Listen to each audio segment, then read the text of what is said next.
Hey, how you guys doing, man? It's Joe D, and welcome to Share a Beer. What is this? 4:31. Today is Tuesday, September 26th, 2017. It feels like September 26th. It feels like someone's birthday. I don't know. I can't remember. But in any case, today is it is someone's birthday. I'm sure out there. Happy birthday to you if it's your birthday. It's 3 days after my birthday, so I'll take some belated credit. I think it's still on. I think what was it? Either last Tuesday's show or I think it was last Friday's show. It was actually right after the New Year, right? For those that celebrate that thing. I meant to say that and I didn't. But I think it's still appropriate. It's like within a week you can still say Happy New Year to those people that do celebrate that. So, hey Tom, how you doing, brother? Doing good. How you guys doing? Hi, Tom. Anybody that wants to put that wants to get in live on the chat, that's jumps in on the chat, let me know and I'll put the link in there. Not until then. But yeah, we've been having some good luck so far. So right now we want to jump into the kind of exciting news that's out there, and I guess GABF released the festival map of all the breweries. We've got our Denver GABF correspondent in the room right now, so we're going to jump right into that. He can kind of break down the festival map for us. He's our festival veteran, man. So what do you say, Jack? What's the how massive is this thing? It's big this year. It's bigger than it's ever been. Up here. Oh boy. ISIS. My seventh year. His 7th year. Okay. Yes, that's a lot of years. Joe, you're sharing the map, right? Yeah. So I mean, in terms of just how big it is, you can't. It's kind of like a sea when, like, you get to Lake Michigan or something. You don't see across, like, if you start way down, like where you're gonna come in and go like through like C, D, E, F. Those places, you'll have this will all be like red carpet where all the vendors are. Yeah, I got a question on the brew pub pavilion. So is that like a bar and they just serve pints? No. The brew pub pavilion is gonna be, because brew pubs don't see as much effort as it's worth, so there's not as many brew pubs that do it. Okay. Yeah. But they'll have some food over there, maybe some pretzels or something like that. But yeah, that's where all your restaurants will be. The craft beer pavilion has just different stuff, and you'll be able to see some of the suppliers and stuff like that. The Guild Pavilion is a lot of fun. I highly suggest going to the Guild Pavilion. Oh, okay. And that's where you're going to get beers that you're not going to see at the festival, but you can visit every state in just that little place, and that's just to the left of XY up there. That's a really cool pavilion just because of you can go and you can talk to representatives from every state. Joe, you'll be able to go meet the Arizona Brewers Guild. Oh, okay. I see what you're saying. So you can meet, I can talk to the Georgia rep. Yeah. Okay. They're really nice people. You can get an update of what's going on in beer in your state, or what's going on with it. Wyoming was actually one of my favorite Brewers Guilds. They had such a cool presentation. Over at the Colorado one, they do a thing called Hop the Vote. We actually get some of our state Senate people to come and brew beer with some of the different breweries. The governor helps brew as well. That's cool. If you're at GABF, you'll probably see our governor, Mr. Hickenlooper. Mm-hmm. He's the former owner of Wincoop, right? Well, one of the founders, yeah. And another place I highly suggest would be the Homebrew Pavilion, which I'm trying to see where they even have it this year. The homebrew market. It's down by the entrance, I think, right? Yeah. So the homebrew place is really cool. Or yeah, the homebrew marketplace is going to be really cool. That's all the pro-am beers, but you get some weird stuff in there. But I think there's only so many pro-ams allowed in. Each one of these homebrewers has to they team up with a brewery at the festival. They brew one of their beers at the brewery and then they keep competition. Really, there's some really good stuff. This is for some reason it's not letting me zoom back in again, but this is pretty darn cool, man. It's a big place. Yeah, absolutely. Yeah. It's huge. I mean, it's bigger than the auto show that they do. Wow. Oh, it's like triple the size. Mm-hmm. This is the It uses largest pretty much hall. the whole facility. It uses pretty much that whole upstairs facility there. Yeah. Most of the upstairs, yeah. The biggest hall, we just added the part that has like where the Rocky Mountain and the Guild. That's all new as of last year. Because they just needed more space. Oh, look at that! They got Red Robin there, man. So they're gonna have some decent burgers there. Yeah, it's Red Robin does they're trying to kind of start up this new fast casual type of restaurant where you just get in, it's pre-made burgers. It's pretty cool. I don't know. We're gonna have to figure out our food strategy, guys, because like you don't necessarily want to eat right before going in because you don't want to be too full. No, you don't really want to eat there. Yeah, and you don't want to. I don't want to spend all my time in line for food there either. Yeah, and I would think I would rather eat right afterwards. Yeah. Yeah. Have something a couple hours before and then send something after. Yeah, maybe a couple hours before. Yeah, and I wanted to kind of ask you guys. I don't know when Joe. You said you get in about 10 or 30 or so. Yeah, I'm gonna have to look up my. Mark, I know you're a little earlier. No, I'm in on Thursday. My brother and I are coming in on Thursday. Tom's coming in on Wednesday. Yeah, I'll be early bird. Depending what Joe's timing is, I don't know if you have enough time to get down. Hopefully enough time to get down to the hotel, and then we can just take the train back up at like 3 o'clock or something and get up there. Yeah, I think that's. I think that was my intention. Yeah. To have enough time to get down to the hotel, and then I think I have like an hour or two, and then we can kind of head up. Yeah, I'll be downtown at noon on Friday. So I'll be at Falling Rock at noon. Falling Rock is doing that event on Wednesday. I think I'm going to go to that one.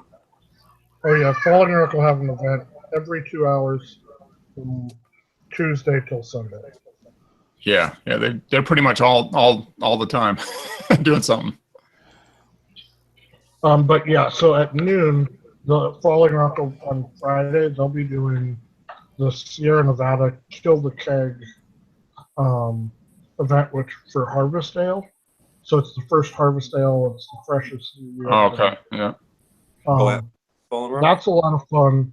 And then from there, I was gonna, if anybody wants to meet at about 1:30, I was gonna get together with some people over at the cigar shop and have a cigar and a beer. And then walking from that place, there's like 3 breweries we can hit, plus multiple restaurants. I think it's just such a busy time. You could throw a stone and you're gonna find a good beer and a good burger. Yeah, I don't think it's gonna be too hard. Yeah, and I'm definitely looking forward to that. I'm trying to look up my reservation right now. I thought you said you got in at like 10:30 or something. Yeah, man, I'm having a hard time finding it. Sounds like Sounds like GABF could easily go for 2 weeks, and you wouldn't even be able to see everything. Oh In yeah, town, if you live here, it kind of does go for 2 weeks. yeah. Oh, It's kind of like the Yeah. Derby in Louisville. You know, they have it's, Derby stuff all week. Yeah. I've got stuff starting this weekend. oh really? We'll Oh, do- you got stuff starting in your brewery already? Okay, Yeah, but we'll but do- it kind of makes sense though. Yeah, Monday night I have a huge beer dinner going on. Okay, here it is. Let me flag this one. All right. Yes. All right. So yeah, I'll be there. Arriving there at 10:50. So So are you taking the train or taking a Uber? Or? train. Yeah, I'm gonna be taking Okay, the so train that's from the airport, and I guess to downtown or whatever, Yeah, you or the probably have to take central Union the central- Station and then get Yeah, on one of the blue line or the red line or whatever one it is, and then go down to Yeah, I think- Colorado Avenue, Okay. Colorado Boulevard. It's pretty cheap. Only But- $9. So I'll be in touch with that, but everyone listening to travel plans isn't that entertaining. So let's let's move on Oh, to 10:54. There's a train that leaves. And you can get down there and yeah. I'm sure that's not real high on everyone's list of tuning into a beer show. But in any case, this is America's largest beer festival, so it's pretty relevant to this for sure, especially when there's going to be a few of us going. So very excited that the map finally came out. I'm very happy at least that it came out. So give us a chance to go over it. If you want to check it out for yourself, here, let me share the main GABF screen here. So this is the Great American, GABF is the acronym for it, but it's Great American Beer Festival here. Okay, so you just go to greatamericanbeerfestival.com. Right here, when you go to at the festival, here's the festival map. So you can see the venue and festival hours, event schedule, and the festival map. So so if you're interested and you want to kind of see it for yourself, it's a PDF, and you can check that out. Yeah. And then the dates for the festival are the 5th through the 7th. You can see that right up here at the top. Friday, Saturday, Sunday. So very, very much looking forward to that. It's sold out. So there's, if you don't already have a ticket, if you for some reason haven't got in touch with us and you still want to go and you're flying solo, there might be one more ticket that can be available, but I've got a golden ticket. I'm like, I've got the golden ticket. yeah. And Mark, being a ticket, finance guy, he knows the true value of that ticket. I want to maximize my value of the golden ticket. Yeah, I'll give you. I was just at a big event last night. I don't know, a little something you call Monday Night Football, and there was some cats sitting next to me, and dear God, when I heard how much they paid for that seat, I was like, maybe I should have sold mine. No, I'm just kidding. But I wonder how much I could sell my ticket for at the gate. Zach, what do you think? You can, if it's the day of it, you get face value. There's a lot of them for sale. Yeah. That's. I just want my money back. If I get my money back, I'm happy. So anybody wants to show up and pay me $90, I'm good. I would imagine it's probably the same as going to football games. When you go to the football games, as long as you're not on the actual event property, like you're walking up to the event, you know what I'm saying? If you're not on the event property, they'll kick you off the event property. But you'll see them, man. All the scalpers are hustling, man. You know what I'm saying? So that is one of the little things of going to any event. I've been to events in Denver, and it was the same way. You got to walk by all them scalpers before you get to the actual event. So so I will be there with my extra ticket. So. Whoa! We got malt liquored. Oh, we did. Whoa! Jay Vega? Whoa! In the live chat, this might be a first. Jay Vega, holy shit, Rocky. Oh, Holy cow. I think we got title. whoa! You might be right too. You might be right. That might be. We just got malt liquored, man. That's a word, isn't it? Right? Yeah, malt liquored. Yeah. Malt liquored. Yes, it is. I think I have a can of Schlitz in the fridge. Yeah. For such. Oh, Jay Vega, it's been too long. It's been so many months. Yeah. Yeah, that's memorable. It has been. It's been 5 or 6 months, probably. Yeah. All is right with the world now. All is white. It's funny because for those that don't know, there might be a lot of people that have no idea what the hell that is.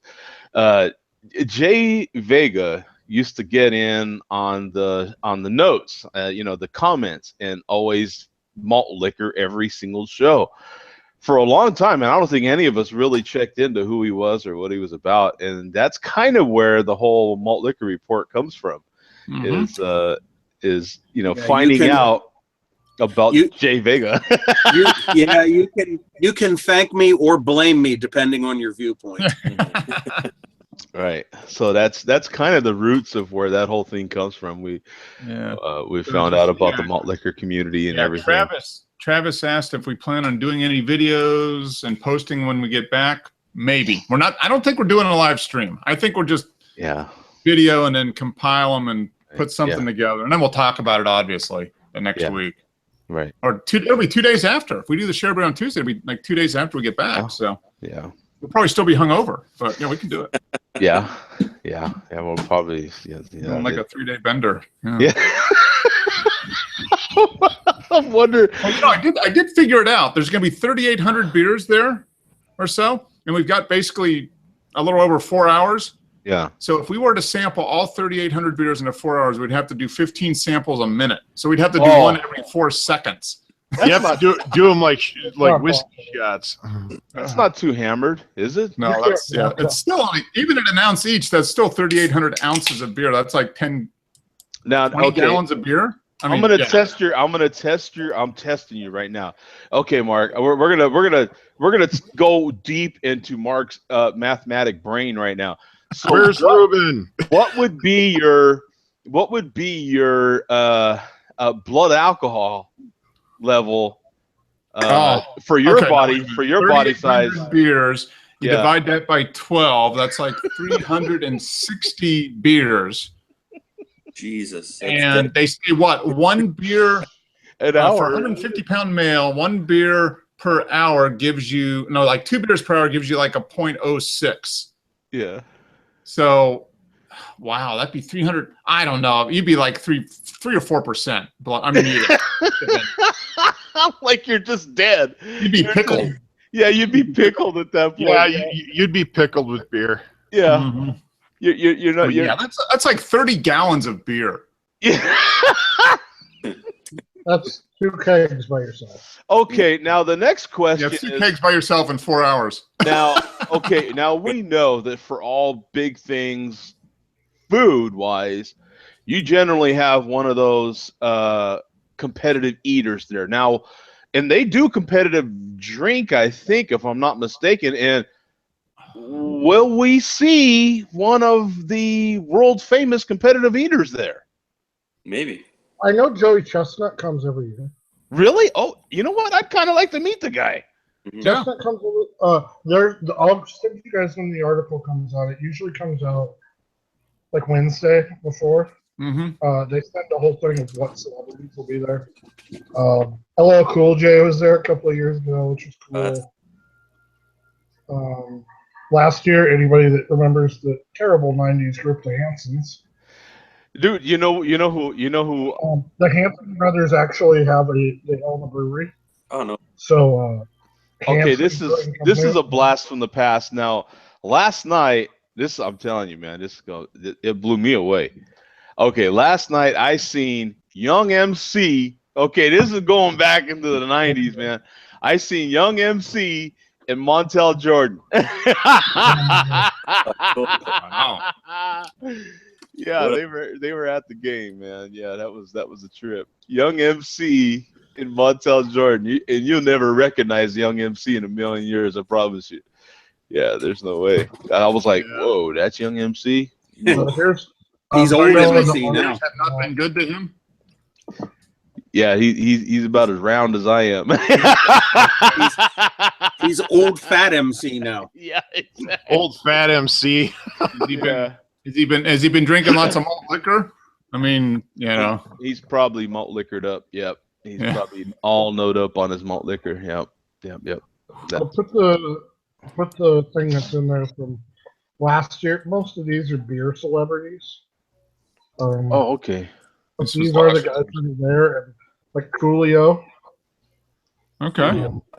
Chris Bosch. All right. Zane Lamprey. Adam Clayton Holland, a really cool writer. Why Nick Nunn? I still laugh that Nick Nuns is listed on there. I'm glad I asked that. This is kind of cool, Zach, because let me share this one. Well, and I will tell you, I've met almost every one of these. I mean, Ken Grossman was. That's the founder of Sierra Nevada. In my world, like, you don't get a bigger celebrity. Yeah. He's one of the. These guys are pouring you beer. You go to the Avery booth, Adam Avery will be there pouring you beer. This is cool, man. Now these top three right here are people you want to meet, like if you're into craft beer. Jim Koch is one of the nicest dudes on the planet. Greg is extremely eclectic. Yes.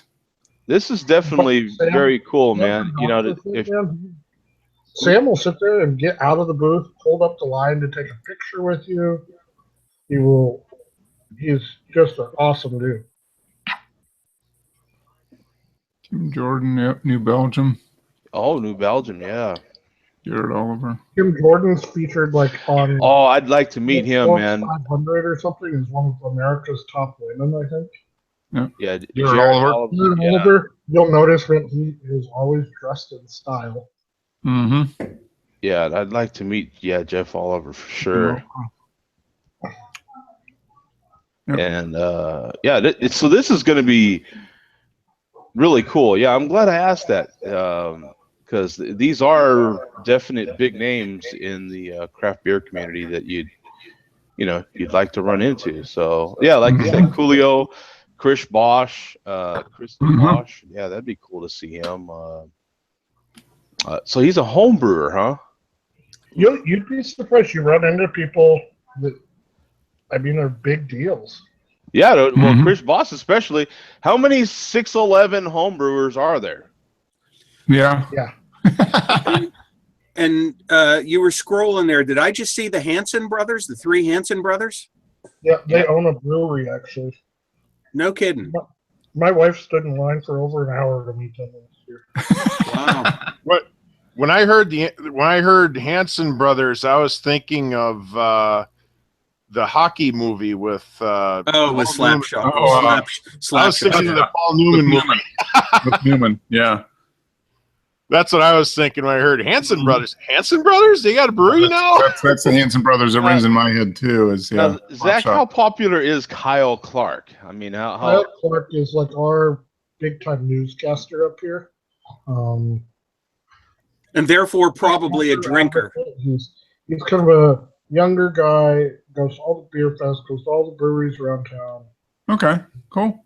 Really nice guy. He's famous for, he went on a rant one time of how tired he was of people sending in patio furniture covered in snow. For pictures? Yeah. It's on YouTube and it has all these views, so he got national attention for it.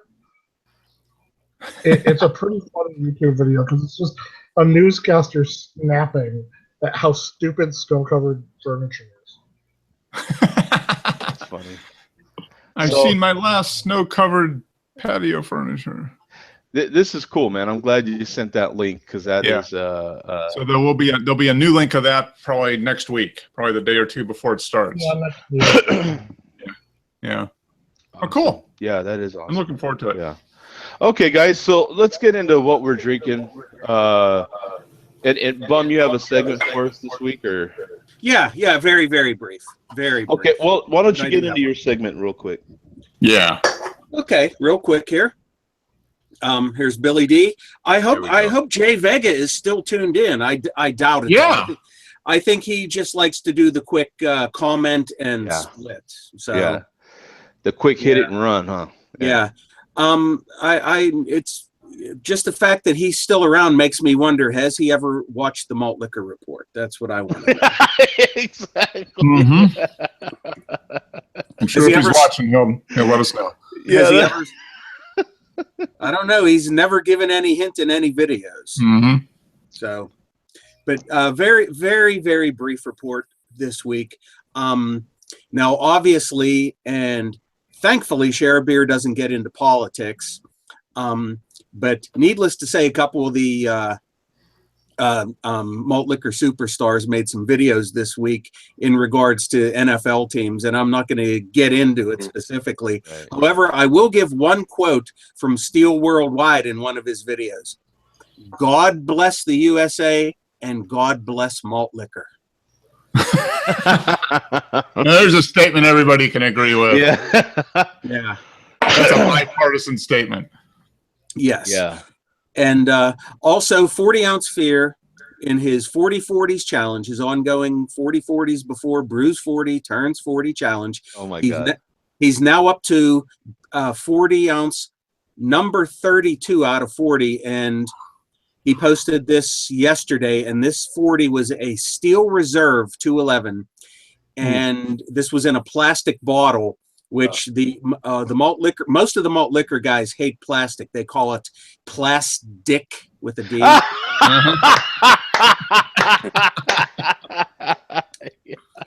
The only one that does not seem to object to the plastic is Brown Bag. And Brown Bag usually says, I don't give an F about what the container is made of. I care about what's contained inside the container. So I can understand that viewpoint too.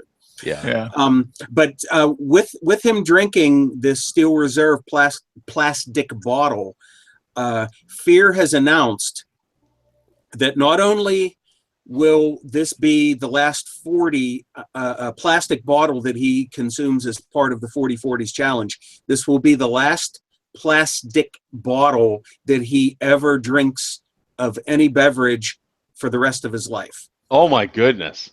Oh. So, and he mentioned, I've inferred from what he has said that to finish out his challenge, that he's not going to have to resort to plastic anymore. So I'm taking that to mean that he has 8 more glass bottles, different ones, that he can finish out his challenge.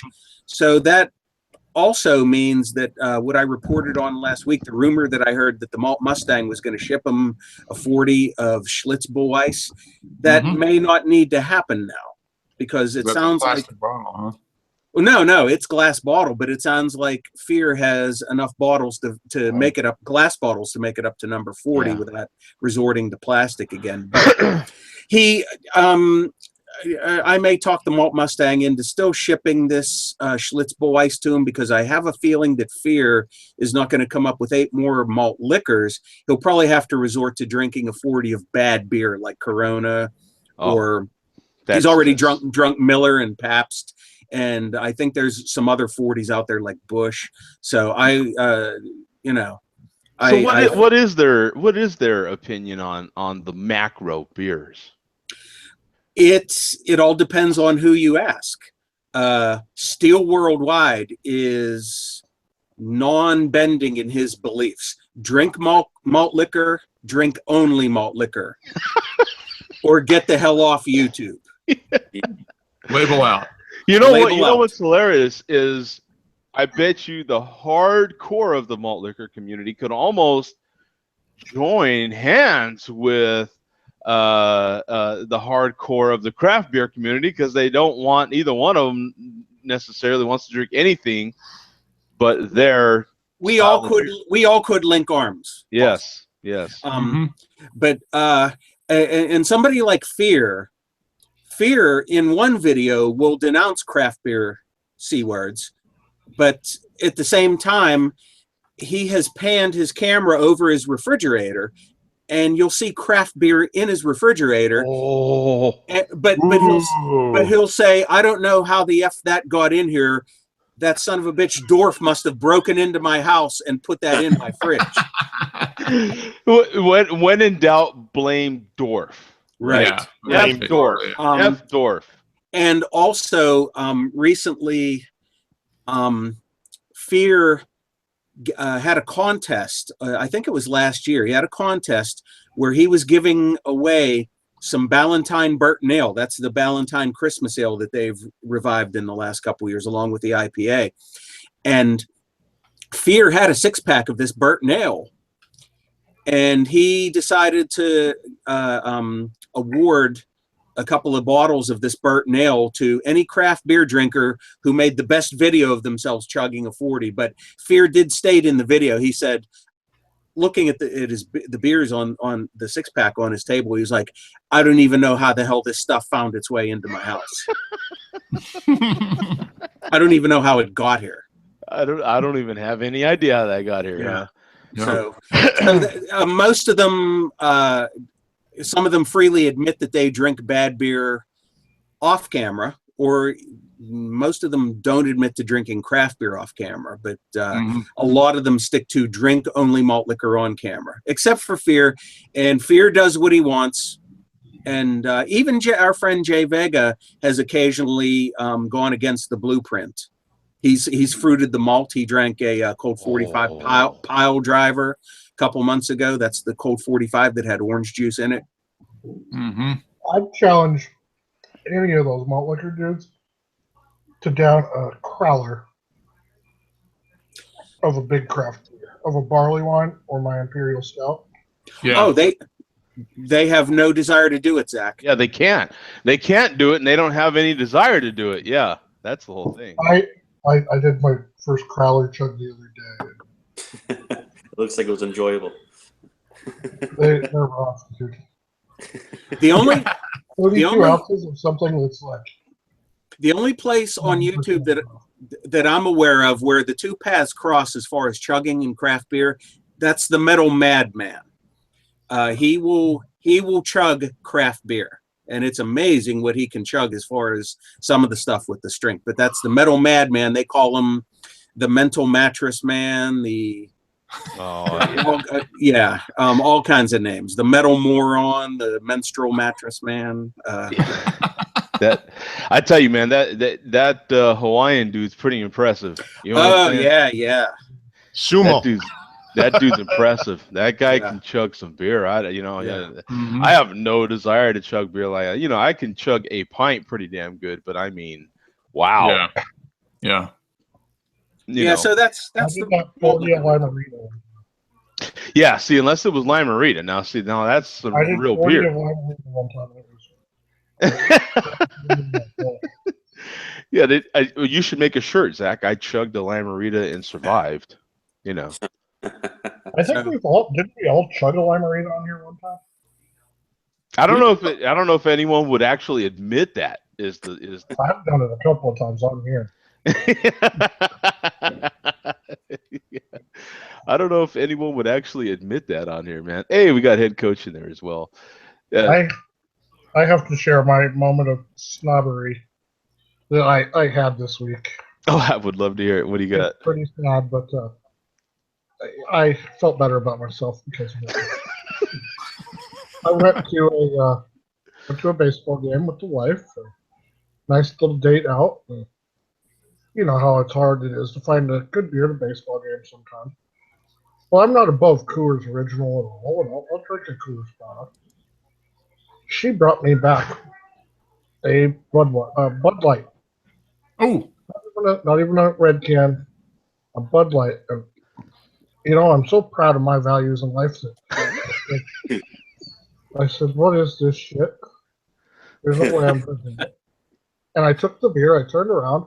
I walked in the concourse a little bit. I found a guy. I said, "Sir, would you like a beer?" And he looked at me and he goes, "Well, what do you mean, dude? I don't have any cash or anything." I said, "I'm American. I don't drink this shit." That's great. And I handed him what was probably a $10 Bud Light, and went and spent $16 on 2 cans of Odell. Oh my God! There's a man who holds to his convictions. Yeah, right he there. holds to his convictions. Yeah, I will drink. I'll drink Coors. I'll even do a red can for you. But Bud Light is. I tried to take a sip of it. That is the worst thing that has ever been put in anybody's mouth.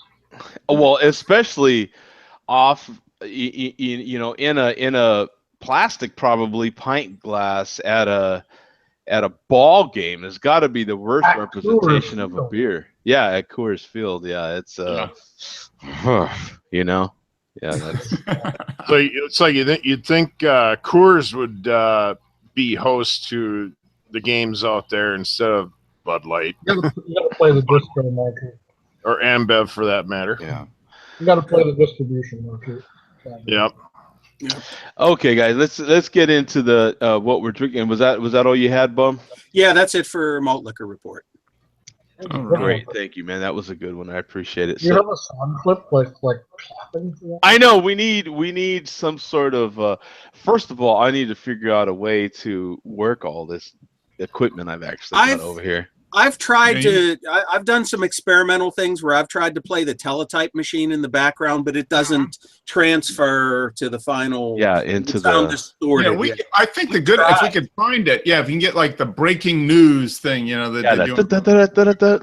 Yeah. Breaking news. Yeah. Or or maybe we all make a coordinated effort to just go. That'll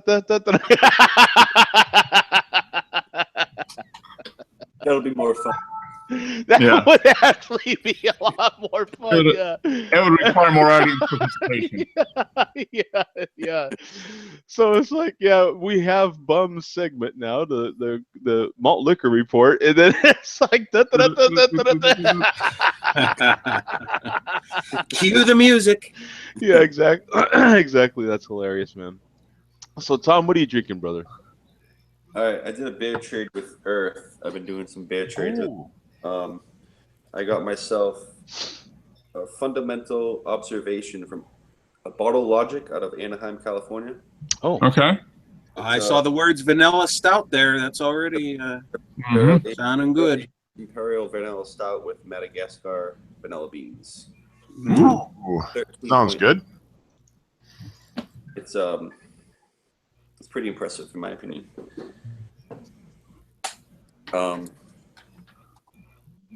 What a weird fucking thing to read. Sorry. so fundamental Bottle Logic. What was it again? Fundamental observation. Oh, observation. I'm sorry. I thought about aging it, but I was, you know what? I'm drinking it. Yeah, you know, see, that was the whole thing with me too. It's like I've got a few beers here, and it's like, should I age them? I'm like, I think I should just drink them. I mean, how if I age it and I haven't had that beer before, how am I supposed to know what it's supposed to be like? What am I comparing it to? Yeah, exactly. Mm-hmm. And if you get it again, maybe you can age that one knowing what it tasted like when it was fresh. Right. So what are you getting from that? It's very bourbon forward. You get a lot of milk chocolate on the taste.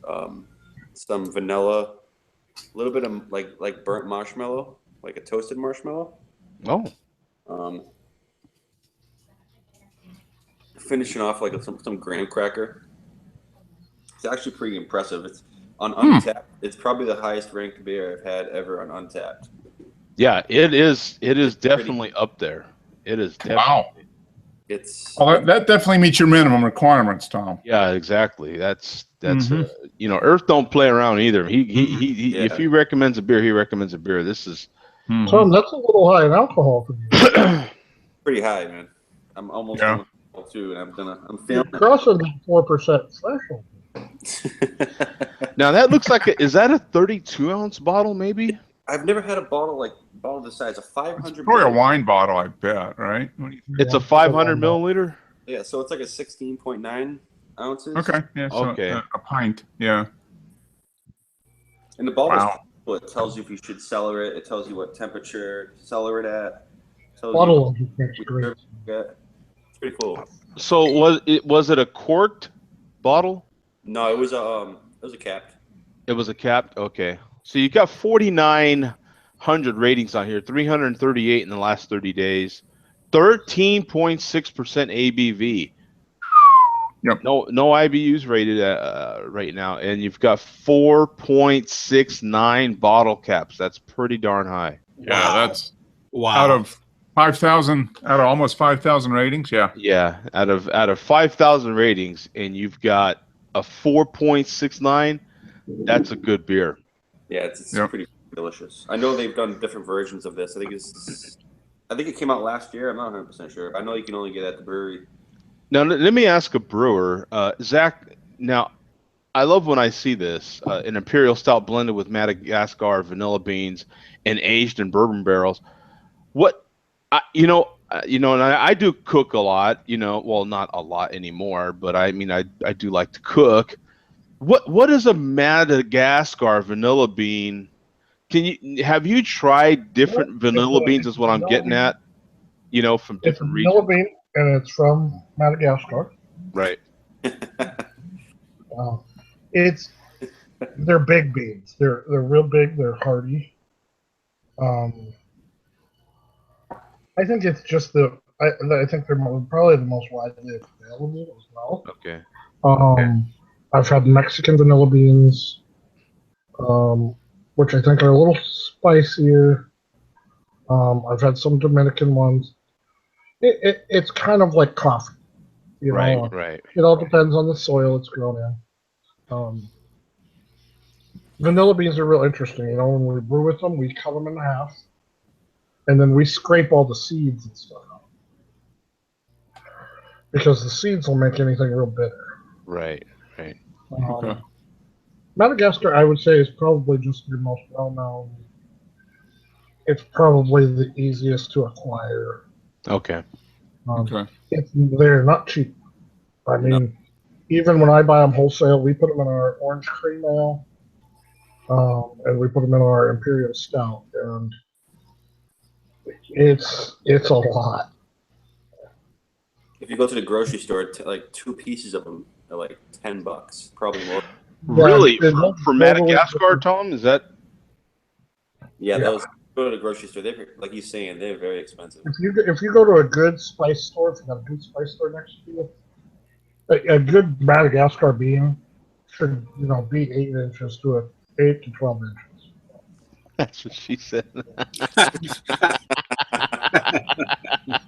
Hello, ladies. I have a feeling Joe's going You know that had to. I mean, come on, man. Somebody had to lob him a softball. When you're lobbing softballs that big, someone's got to hit one, man. Come on. As long as it's just not all over your face, huh, Joe? Yeah, exactly.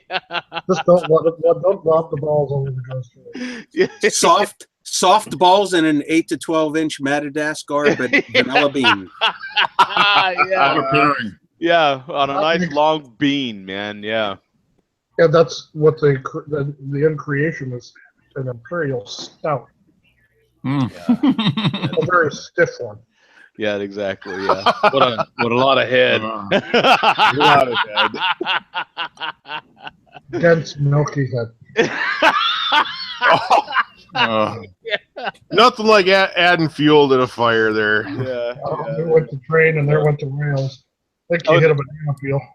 Okay, Mark, what were you having, man, or what did you have? Well, I'm just about finished with my second warm-up beer, and I'm about ready to pour the main event. But I bought a 6-pack of this Mole Stout from Second Self Brewing here in Atlanta, or Mole Porter. I'm sorry, Mole Porter. And it's really can't tell much. There's not much left in the glass, but right. It's a tasty porter. I mean, you definitely get some. I got some cinnamon, and they had cinnamon, cocoa, cloves, and chilies. And Sounds I like get some cinnamon and cloves and a little bit of chili. Not much chocolate, but.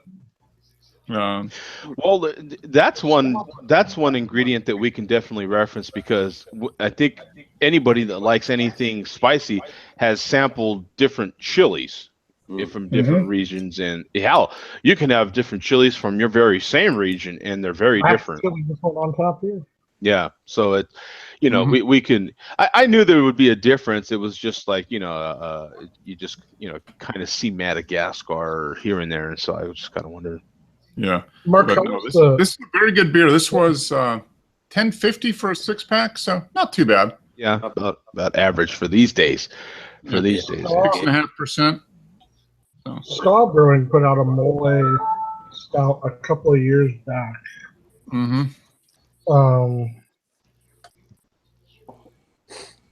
They it was like Big Red Gum to me. And so, what's your featured beer there? Well, my featured beer, which I'm now ready to pour since I finished that off, is a beer by AleSmith. Not quite as big as Tom's beer, but I got a Speedway Stout. Oh my God! I almost bought that one. Yeah. Who had that one? Someone had that on here. Sadiq.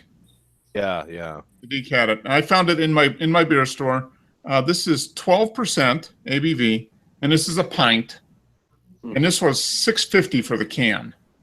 That's not bad. That's not bad at all. So, and I've had this before, but I hadn't logged it in Untapped. I had it like 5 years ago when I was in California. I gotta run, guys. Tacos are ready. All right, man. Oh, See you, Zach. Yeah, I would. Yeah, I would run for tacos. Except, yeah, tacos on a Tuesday. Hello, boom, Yeah. bing, bing, bing, bing. Yep. See you later, man. All right, man. We'll see you, man. Yeah. So this is yeah. I mean, I had this a long time ago, but I never did log it in Untapped. So this is going to be my 900th, as far as Untapped is concerned, my 900th unique check-in. It's a round of applause right there. Yeah. Now I hope to be at 1,000 by the time GABF is done, but I don't know. Oh yeah, man! Wow. Yeah, you're gonna be primed for it. All right. Yeah.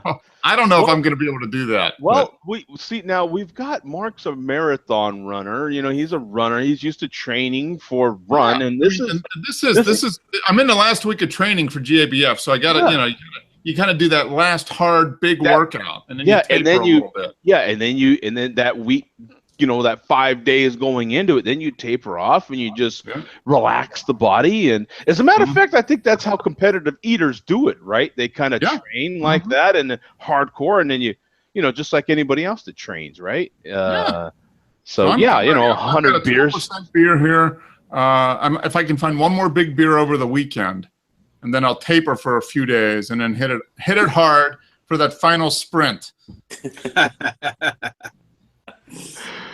Oh man, you know, it could be like you know, when you're at a brew pub or at a bar, and you know, you're having fun with your boys, you're just crushing stuff, and you don't really know how hammered you are till you stand up. You know what I'm saying? You're yeah, that's wow. Well, we're gonna be we have to stand up and walk from bar, so I don't know. I mean, maybe that. I got a feeling we're not going to be as drunk as we think we will.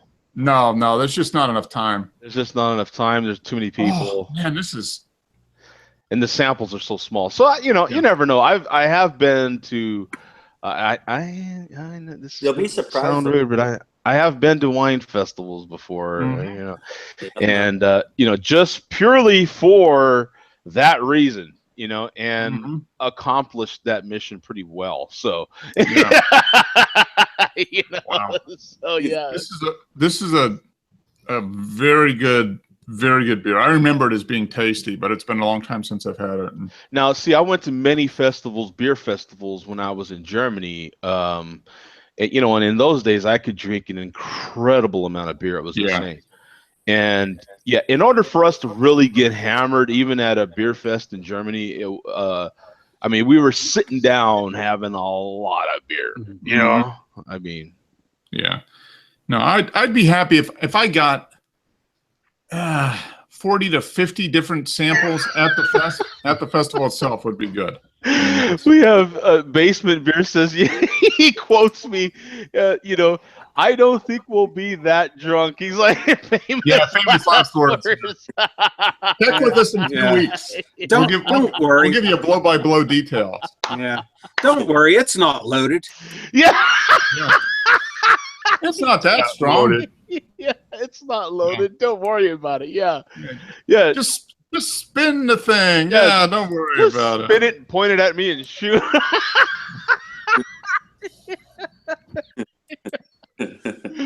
Oh my god, yeah, that's hilarious, man. Yeah. Cool, man. So but you like that Speedway Stout. Yeah, very. I'm giving it 4.5. I mean, it's a solid one. Lots of coffee, chocolate. I mean, it's you're right on up there because it's basically 140,000 ratings on here, 1,900 in the last 30 days. Yeah, 12% ABV, 70 IBUs, 4.21 bottle caps. I'm giving it 4.5. I mean, it's that's OG right there. Yeah. Man, you don't even know how close I was to buying this this beer this weekend. I mean, I was at my total one. Did you see it in a can too? Yeah. Mm-hmm. Yep. Yeah. They do a lot of variations too. They do the best one I've had. The only variation I've actually had is a Hawaiian one. I know they do a Vietnamese coffee. They do a Hawaiian. A bunch of them. Yeah, you're absolutely right. It looks like a Chipotle something. Yeah, Chipotle and Morita pepper, something like that. Okay. You have a Finca San Gabriel bourbon coffee one. Yeah, they do. A Madagascar cocoa nibs. There we go. Madagascar.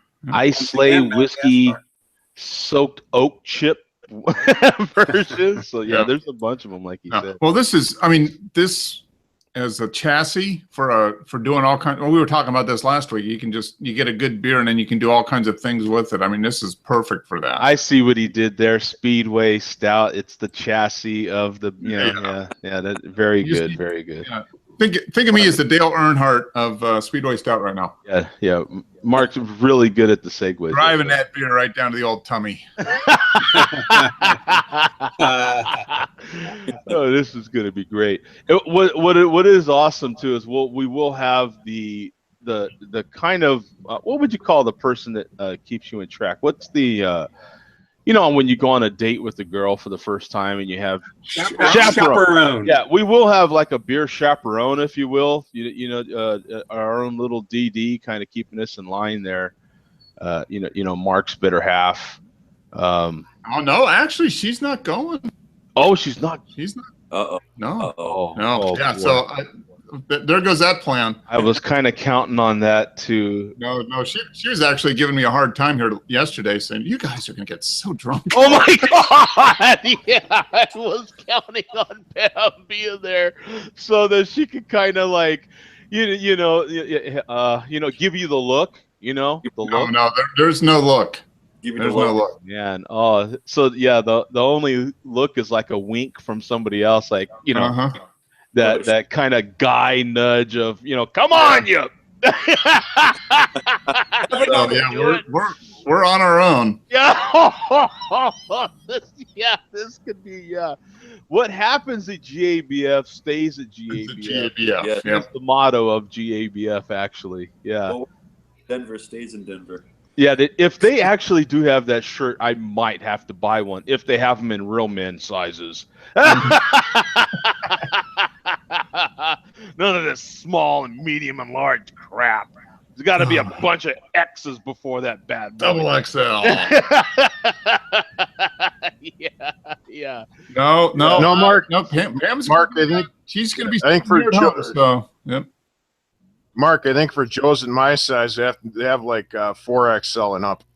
Yeah, there's got to be just like grab a whole bunch of X's and throw it before the darn. Grab a handful of them bad boys and throw it out there. So what do you got, Bum? What did you have, or what do you have?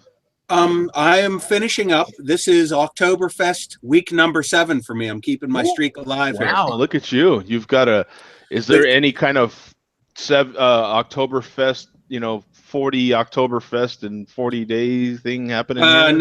No, this is just my own personal thing. I'm going to drink a different Oktoberfest on here up until the end of October. And as I mentioned, the next to last week of October, which is when I'm on vacation, I'm going to have a special Oktoberfest that I will be drinking on the show. All right. Okay. But leading up to that, so far the count is over the last 7 weeks, I've had Sam Adams, Sierra Nevada, Fathead, Yingling, Penn, Straub, and tonight I have Great Lakes. Ooh, Great Lakes, yes. In a Great Lakes glass. I'm not gonna lie to you, I'm jealous. I can't get any Great Lakes. Really? They're pretty solid, Tom. All their stuff's pretty solid. And this Great Lakes Oktoberfest, I don't think you're going to get any higher ABV on an Oktoberfest than this. This is 6.5, which is way, way above, what you normally get.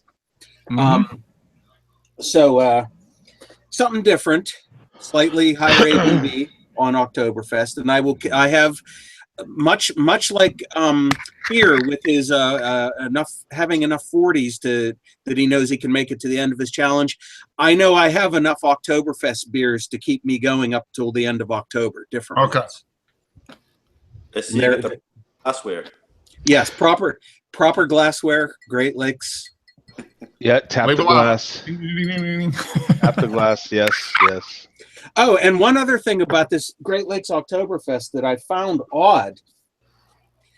I noticed it has a Best Buy date of October 18th of next month, isn't that kind of strange that an Oktoberfest beer would be Best Buy, enjoy before the middle of October? That's kind of actually that's kind of appropriate. It might be the last day of Oktoberfest. Yeah, they put it out that early, so that it expires by the time October's over. Yeah. Yeah, that's just. I know a couple of local bars here in the metro area. They started doing Oktoberfest like 2 weeks ago. They started putting the tents up. I bought some pumpkin beers when I was in the Total Wine this weekend. So. Okay. I did too. I've got a pumpkin beer, and I'll have one. Maybe I'll have that next week. That might be good. Yeah, I was tempted to buy. It's officially fall. Did you guys see the cold pressed pumpkin? I've heard about it, but I haven't seen it for sale. Yeah, I've seen it. I was tempted to buy it, but I didn't buy it. I didn't know if anybody else seen it or anything. I believe I've seen the pumpkin beer I bought that I'll have next week. I did buy a bottle of regular pumpkin that they had at Costco, which was it was like $5.50 a bottle, which I thought was pretty decent. What made me get the pumpkin beers that I had, because I went to a totally different Total Wine than I normally do. So I've only been to that particular Total Wine 2 other times because it's on a part of Phoenix that I never really go to. And so I was in there, and they had a whole end cap of just tons of different pumpkin beers. And so cool. You couldn't really miss it. And so it was like, well, since they have them all here, you know what I'm saying? I was like, yeah, let me pick this one, and this one, and so then I decided to try those. What do you think about that one, and Bum? And then you've got Basement asking, what is the best Oktoberfest you've had so far, and how does Sam Adams stack up to those? Good question. I still Sam Adams remains one of my favorite Oktoberfests. Okay. Even as other ones have come along, some people that never bothered brewing one before are starting to do them, and Sam remains. I'm no expert on them. Obviously, everything is subjective, but I still love Sam Adams Oktoberfest. This Great Lakes is not bad either, but I believe it or not, Sam remains my favorite. Okay. Yeah. Okay. Yeah. That. So you and Earth are in definite agreement. Yeah. Earth. I'll triple that because I bought that 12-pack, the fall 12-pack, and they had 2 Oktoberfests in there, and that's a solid beer. It's a very good beer. Very tasty. And they were doing an Oktoberfest when not a lot of people were. Everybody's doing them now. Yeah. They were one of the first ones. I think everybody's jumping on the sours bandwagon. Everyone's jumping on the Oktoberfest and pumpkin, And I'm sure that when Christmas rolls around, that's going to be the next one. That everybody's got a Christmas ale. Yeah. Yeah, I'm sure everyone's going to have a Christmas ale or some sort of spiced Christmas beverage of some sort. Or cider. Or cider. Yeah. There was some of them jumping on that cider thing for a while. Well, how you've got I'm noticing some meads out there now. Yeah, I'm seeing more and more meads. I almost bought a bottle of, I believe it was blueberry mead, but I did not do it. Yeah, they're my growler store had, I can't remember who the brewery was, but they had a mead, and it was 13%. It was a honey mead. And yeah, that's Pittsburgh has a. Do they have a meadery? I think they do. They actually have a meadery in Pittsburgh. So I'm not sure. The one that's been I've seen for sale around here. It's in Pennsylvania somewhere. I saw it for sale in Grove City, and now it is making its way to places in Pittsburgh for sale. But I'm not sure where it's located at. The meadery. I'm sure there is one though. Yeah, no, meat is very. If it's done well, it's very, very delicious. But yeah, it's a big, very big. A very big. If one glass, one good sized glass, and you're done. Yeah. Meads are definitely something that needs to be served in smaller doses for sure. Yeah. Now, are those? Now, I know nothing about it. Are those meant to be consumed at room temperature or chilled? Slightly chilled. So I would say like English room temperature, like 50 to 60 degrees, kind of in that range. Like if you're drinking a stout. Good imperial stout. Yeah, like a good imperial stout, kind of that same range. Okay. Yeah. Yeah, now that Drunken One's asking, isn't all mead mostly honey? Yeah. I think traditional mead is made of honey. Yeah. But and that's what actually can make meads really unique, because all of us know that's another one of those products that there's so many different honeys in our own areas. And every honey's different, yeah. And every honey is different, and so that's what he said. That's what he said. Like, oh my God.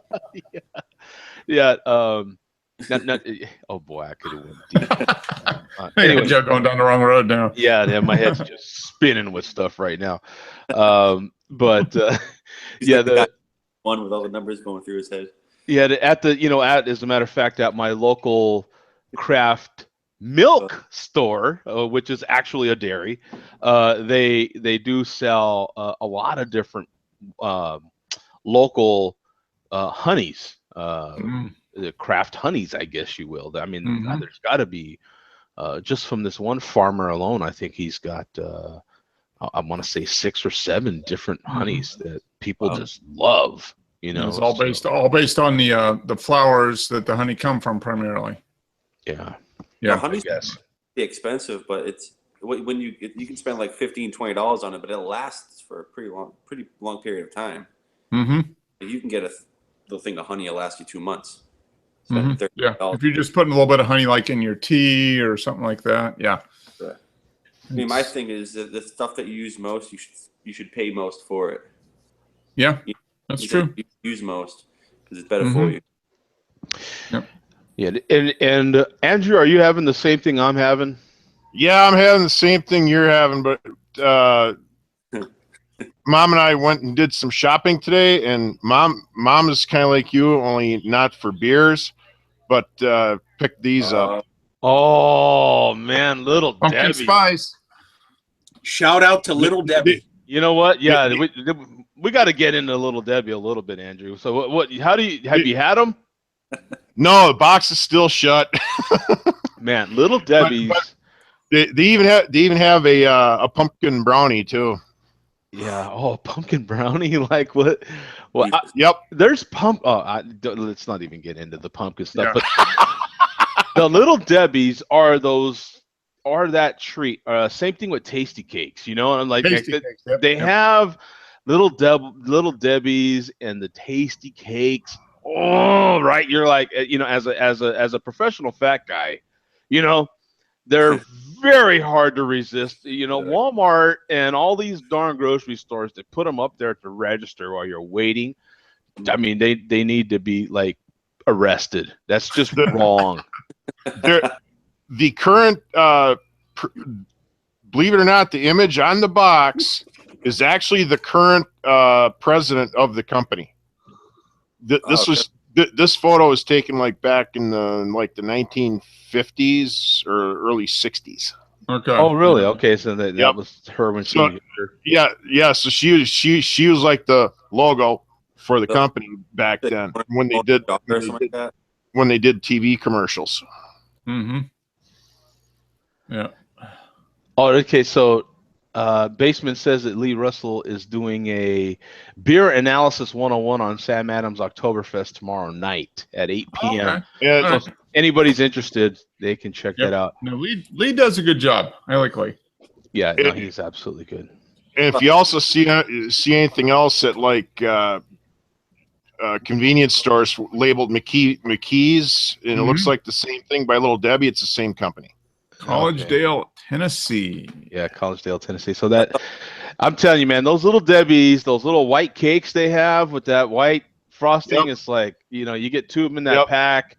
Mm-hmm. And I mean, you're eating the whole box. You know, they're just, you know, but when the thing of it is those tasty cakes, you know, they always come in that kind of wax paper or something, you know, or that paper, you know, and I remember my dad taking them in his lunch when I was a kid, you know, and those little tasty cakes, man. Those are good. Tasty cakes. I think Little Debbie's good, but tasty cakes I think are at least as good or a little bit better. Yeah, I mean, tasty cakes are definitely. I like the Devil's Food Swiss rolls of these. Those are the Hostess Ho-Ho's knockoffs. Right. But actually, I prefer the Swiss rolls, I believe. Yeah. Mm-hmm. Yeah. Now, they're cheaper too. Has anybody been playing around with, you know, since since Hostess was sold? Has anybody tried any of the new ding dongs?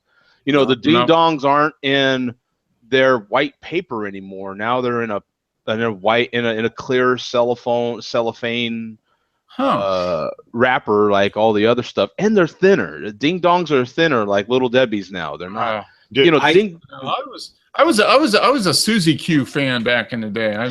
Mom would get Suzy Q's in my lunch. Now they have white ding dongs, and they have a pumpkin spice Twinkie now. I haven't had the pumpkin spice Twinkie. I actually saw them at Walmart too. Yeah, the Twinkies are still just as Twinkies don't go bad, right? No, that's the only thing that's going to survive the nuclear war is going to be cockroaches and Twinkies. And Keith Richards. And Keith Richards. Yeah, he will survive. He will survive. Yeah. They will all be in the capsule that is saved, to remember us by Keith Richards. If Keith Richards is the representative of the human species, we're done, son. He's gonna make it to 100 years old. I would lay odds on that. He's gonna make it to 100, and he's gonna be like the one guy that did everything and still made it to 100. You know, and he's still gonna be playing. They'll still be touring. Yeah, that's what. Okay, when you're buying beers, let's say just at the grocery store, what's your latest beer snack you're gonna go for? We're gonna close out with this one, but what's your beer snack that you like to have? You know, is it pretzels? Is it regular, like some sort of flavored potato chip, some sort of corn tortilla chip? I can answer this. I have been on a kick lately with these. It's Paqui, P-A-Q-U-I, ghost pepper chips. They are a tortilla corn chip, and these things are hot, and they're really hot. The brand is P-A-Q-U-I. I've actually reached, and I'm not like Teddy Barris on YouTube, who can eat these super, ridiculously hot peppers. But I have a pretty high tolerance for hot stuff. But these chips, they will kick you in the butt. And the heat is really, really intense. If you swish some liquid around in your mouth and keep it in your mouth, it will extinguish the fire. But as soon as you swallow that liquid, the heat comes back into your mouth.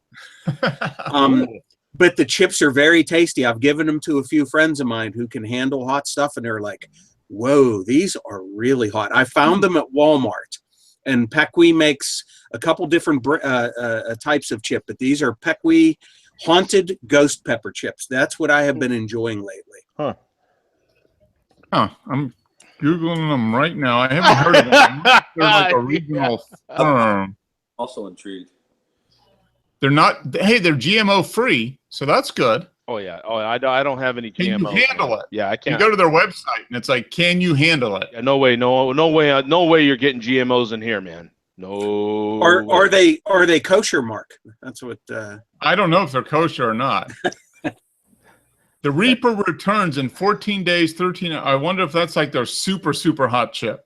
Well, in my case, the Reaper returned in about 5 hours. No, it's the fire. The fire. Wow.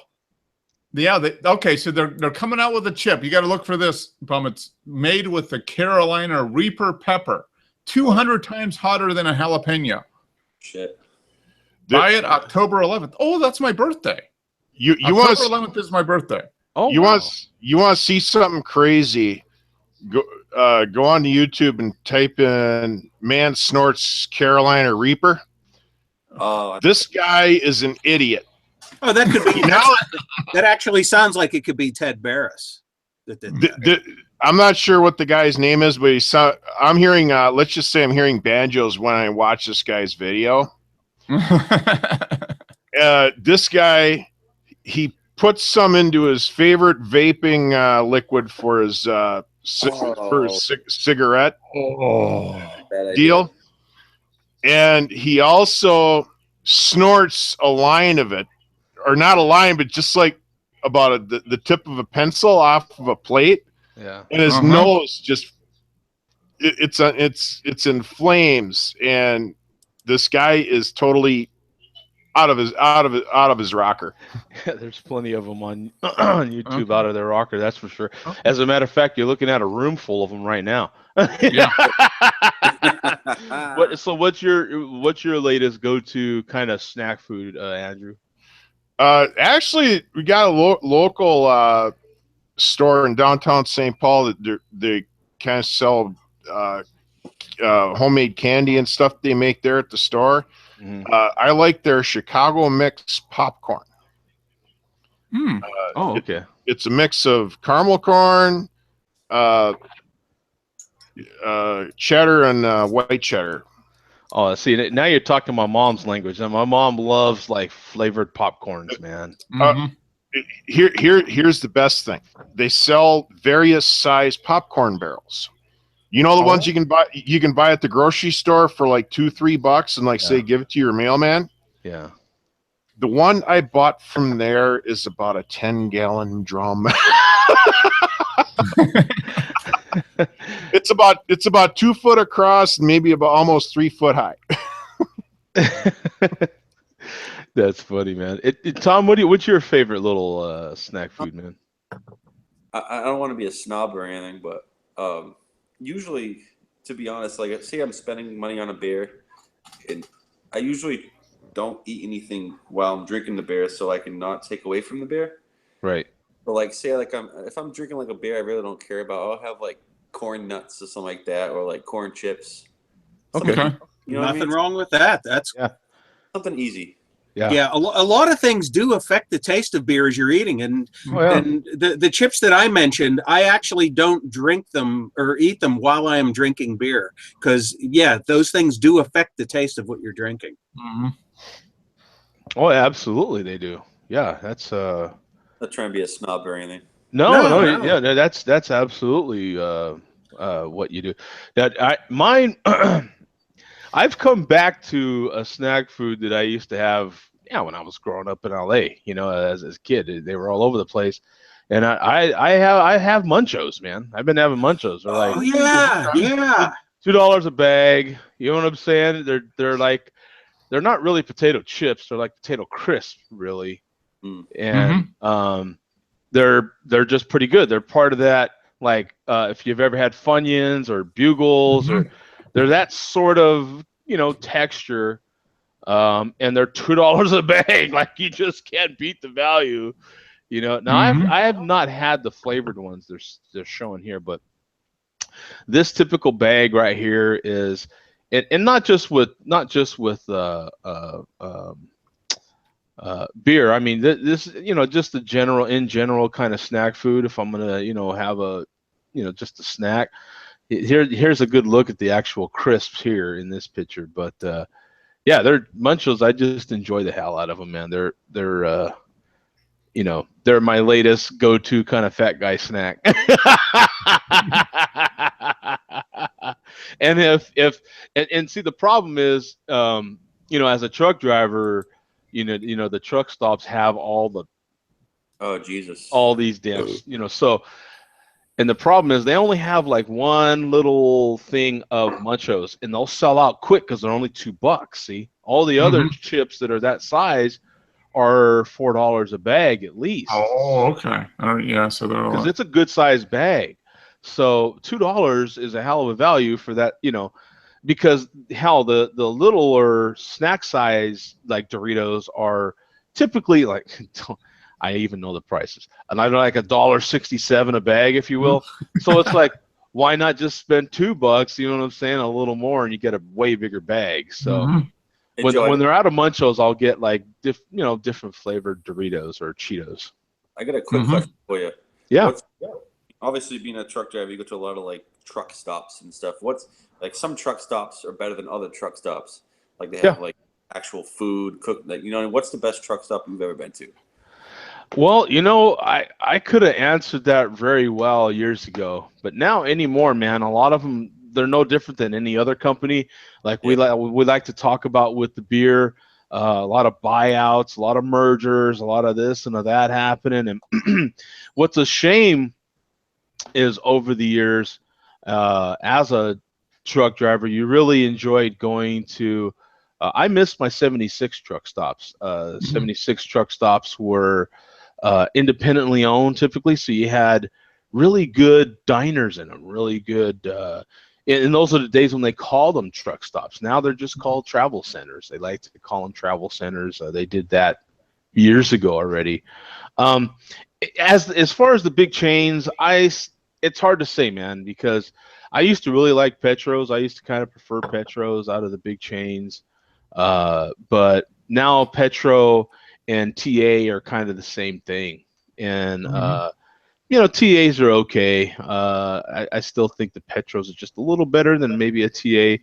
That's the iron skillet for those that, you know, for the ones that still have food.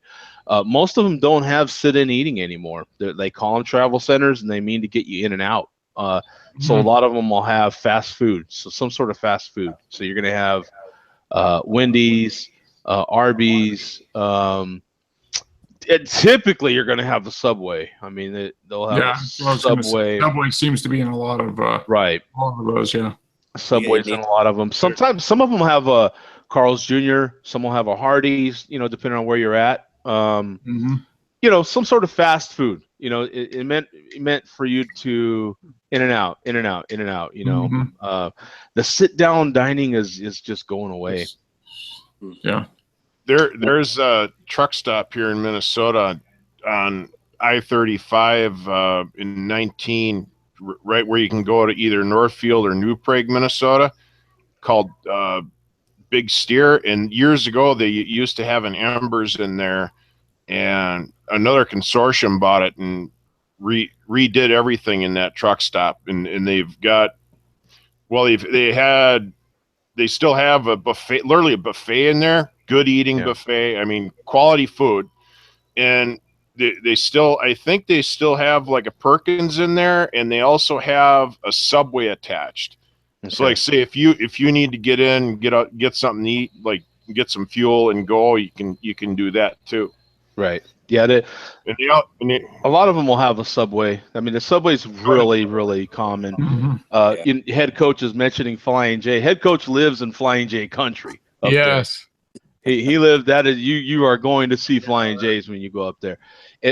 Pilot is an absolute huge travel center company. They're all over the place. Yeah. Pilots are just, and Pilot and Flying J have since, I think Pilot bought them, and they have since, you know, merged, and so they're basically the same thing. It's a shame, man, because Flying J was always kind of, as far as their diners. What I used to like about Flying J, because they were kind of big on the buffet thing too, and I really kind of steered away from the buffet, but Flying J had a good breakfast buffet, because you could get your eggs fresh, your toast fresh, and you would just get like your meats, your breakfast meats, and your other, so your different potatoes or something like that. So it really still felt like it was something that was just made fresh. You know what I'm saying? Because you could, at least I would sit at the counter. Flying J's used to have counters. Well, a lot of them had counters. They're getting rid of the counters, you know. Now Flying J, since the merger with Pilot, switched to Denny's. So now those are Denny's, which is, you know,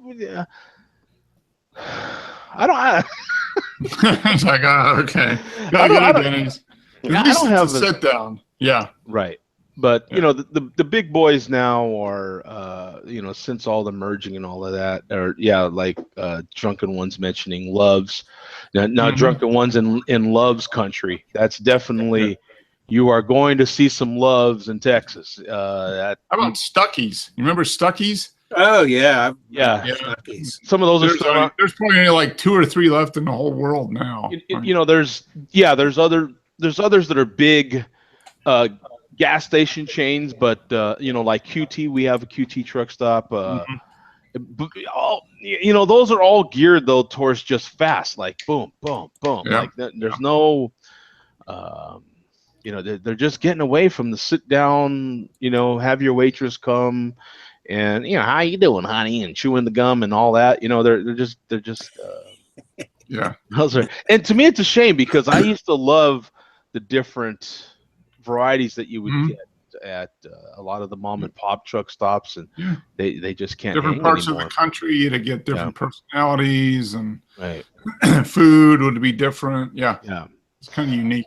Now it's all kind of the same. Yeah, it's just it's just like if you travel a lot, it's just like all our cities, really. I mean, you know, I live in a neighborhood that looks just like any other new neighborhood and in almost any other part of the country, because you have these big corporate companies that, you know, these big corporations that own now all these different home builders that build these different, you know, strip malls, and the gas stations that we go to, and they, you know, a lot of big corporations own them, and they make them all the same, which is kind of, you know, it's like the Walmart theory. Like, we intend for you to walk into Walmart and know where everything's at. Like, no matter where you're at, you know, you walk in a Home Depot and you're supposed to know where you're at, you know, kind of be, at least they're laid out a little different, but you basically know they're going to have this, they're going to have that.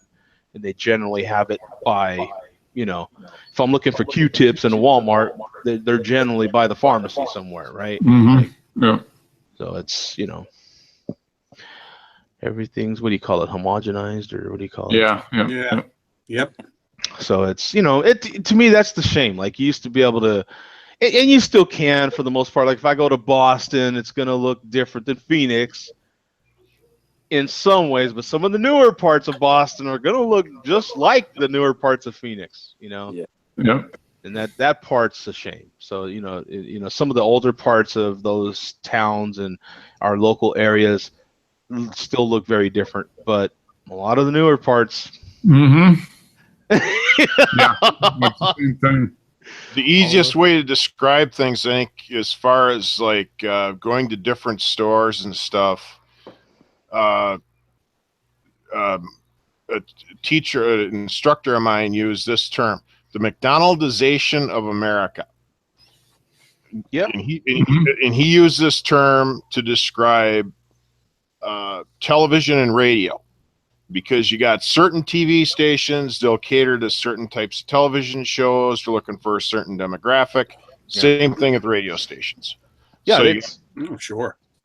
we've talked about it on here a bunch because as it relates to beer, it's finally hitting. You know, if for whatever you like, it's happening, right? Or it's already happened, and now it's finally happening to craft beer. Like it's it's getting bought out and a lot of it's kind of a lot of the breweries that we enjoyed have some of them have come and gone now, or they've reduced the amount of different beers they make. But the good thing about craft beer is that, man, there's so much variety that it almost doesn't matter. Whenever one or two get bought out, there's 5 more coming. So it's always sprouting. Right. Yeah, it's a sprout. So in any case, guys, we're gonna close that out on that. I'll close this out on that note, man. Joe, I was starting to think you're not working tonight. This is great. Yeah. Yeah. No, I'm definitely working tonight. I didn't work last night, but yeah, we definitely went a little over. So it's I got to get with it here. So all we gotta do now, Joe, is do another 5-hour marathon. No vacation. No. I will do everything we can to avoid that situation again. That was great though. That one night, the one guy who came in on the show, he's like, "Yeah, go get a beer." So I wound up going down and getting that one nitro out of the basement. Yeah. And everyone was just impressed on how I hammered that one back. Yeah, that was definitely that was definitely. I had a ball that night. That was great. No, it was fun, or I wouldn't have continued on. You know what I'm saying? And I just was. And thank you to the whole Share a Beer community out there, man. Everybody that tunes in, because I mean the viewership just kept viewing, just kept supporting it. So that's actually what inspired me to keep going. Any time I would have noticed it dipping off, and I'd have been out of there. But I was actually shocked at how many people kept. The moral of the story is you just need to do 24-hour, 7-day therapy.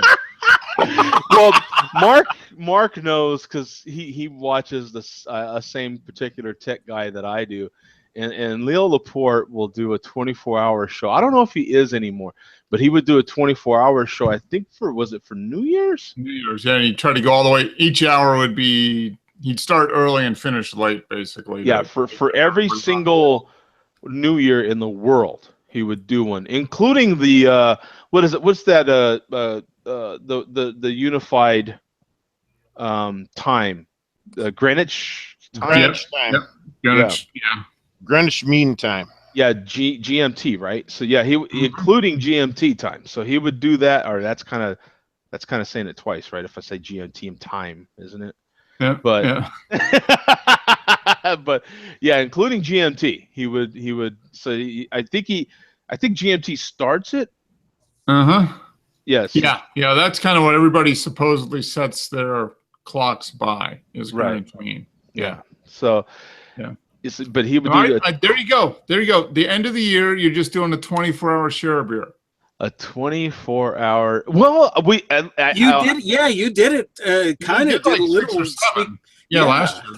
Yeah, if anything, we'll see how it goes this year. But if anything, sounds like you're considering it. Yeah, I mean I'm marking this down as we're doing a 24-hour share beer. So let's just start planning it.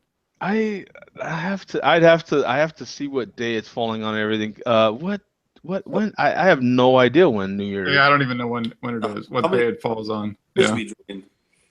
It's let's see. New Year's would be well, New Year's Day is a Monday, so it could.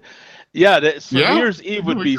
We could be starting at like 2:00, like noon Eastern on Sunday. Yeah, I knew there had to be a reason because leading into it is not a holiday, so I still have to work if it was a weekday. So that's what happened. This way it starts on a Sunday. Yeah, so last year it was leading into so it was that's why I was off.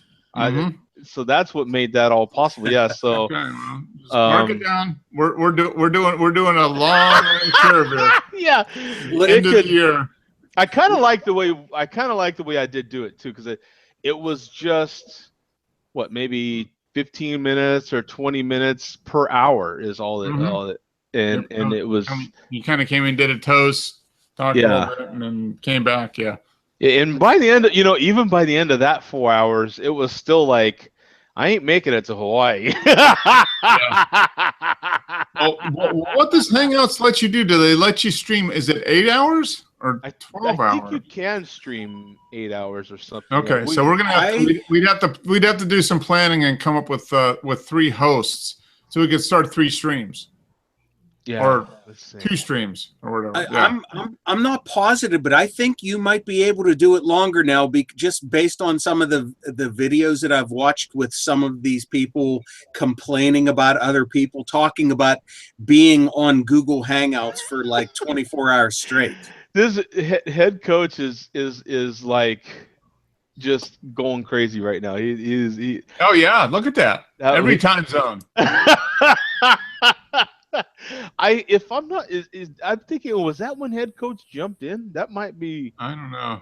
I popped in for a few minutes, but that was about it. Yeah. Yeah, that was. I think I even surprised myself with that deal. Really, that was kind of a random thing, but that's where things come from. Yeah, we'll try it again this year. Yeah, we'll see what happens. We'll try it again this year, and I can't make no promises after that because I don't know how my work schedule will be. But I will be off the next day, so logistically I could participate because I am off the next day. Yeah, now we might need like a 2 or 3 hosts, so maybe it's like you, Joe, me, and then Bum. Well, I'm definitely now January 1 is a Monday, but it's a holiday for me, so I definitely will be off. And the main thing is being off for New Year's Eve, the actual midnight, Sunday, which would be Sunday, and that's a weekend for me, so I'll be off. Normally that is, yeah. So, it's the possibilities. It's not a school night for most people, so I think we might be good. We might be good. We might be. We're 24/7. We'll keep that up. We'll definitely keep that in mind. I think that's a good idea. Well, definitely. Because tune into Share Beer instead of Ryan Seacrest. Yeah. Yeah, there we go. We're much more interesting anyway. Much more entertaining too. Maybe we'll even sing. Maybe we can sing too. I'm sure you get enough beers and there's singing. Anybody can sing. I can remember being at the last time I did drunken singing was when I was in Germany.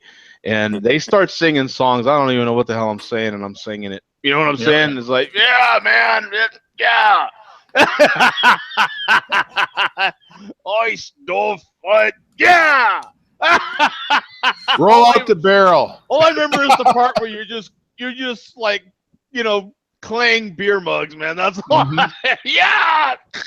It flies everywhere. It's great. Oh, that is. If you've never been to Germany for a fest, you don't even have to go for Oktoberfest. It actually tours down Germany as it gets to Oktoberfest. So if you have a chance to go to any of the beer festivals, you have a great time.